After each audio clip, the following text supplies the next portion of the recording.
nous devons apprendre à activer la loi de la réception. La loi de la réception, c'est apprendre à recevoir. Donc apprendre à recevoir un montant financier extraordinaire, c'est d'abord apprendre à recevoir de petites choses. Donc j'ai posé la question, comment est-ce que vous recevez dans votre vie actuelle de simples cadeaux? Comment est-ce que vous vous comportez quand on vous offre quelque chose?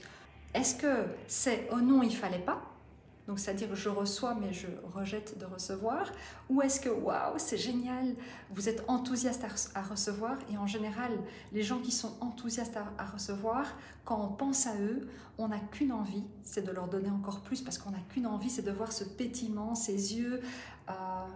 C'est ce qu'on retrouve d'ailleurs chez les petits-enfants. Les petits-enfants, ils adorent recevoir des cadeaux, et donc en général, on adore être dans l'état où on se dit waouh, elle adore ça, ou il adore ça, ce petit bout, et donc je vais aller lui offrir ça. Et quand on voit ces enfants courir de très loin et s'émerveiller, avoir les yeux qui pétillent, on adore leur donner. Et donc pour accepter ce nouveau montant financier, on doit d'abord devenir un receveur extraordinaire pour activer la loi de la réception.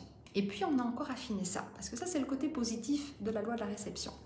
Maintenant, ok, les personnes qui veulent faire grandir leur business, avoir des montants plus importants ou plus de clients et donc générer plus grâce à tous ces clients, ou travailler plus intelligemment et travailler moins et avoir plus de clients, ils doivent activer une deuxième loi dans la réception.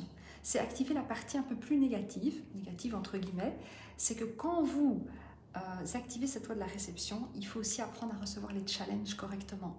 Donc c'est-à-dire que si maintenant vous n'avez pas de clients et que vous en voulez 10 ou 100 ou 1000, la manière dont vous allez devoir passer vos journées, ce que vous allez devoir faire, les stratégies que vous allez mettre en place ne sont pas les mêmes avec un client qu'avec 10 ou 100. Sauf si vous avez simplifié, automatisé tellement le processus que ça peut se faire. Mais bon, ça demandera quand même une petite gestion.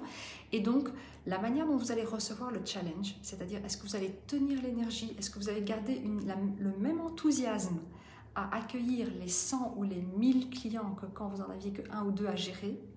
Quand je parle d'enthousiasme, c'est la partie gestion. C'est que vous êtes capable de recevoir aussi correctement l'inconfort qui va avec l'évolution.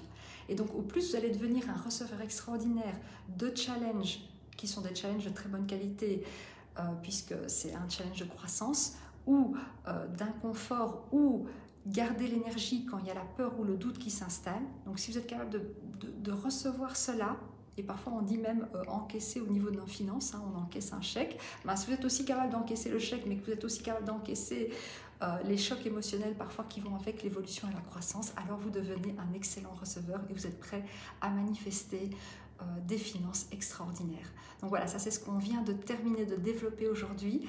C'est justement activer la loi de la réception, devenir un receveur extraordinaire, non seulement du positif, mais aussi un receveur extraordinaire quand il s'agit de challenge, d'évolution et de croissance, et de tenir son énergie et de garder l'énergie haute, la vibe haute quand on est dans un challenge ou quand on est en mode croissance, en mode inconfort, en mode développement.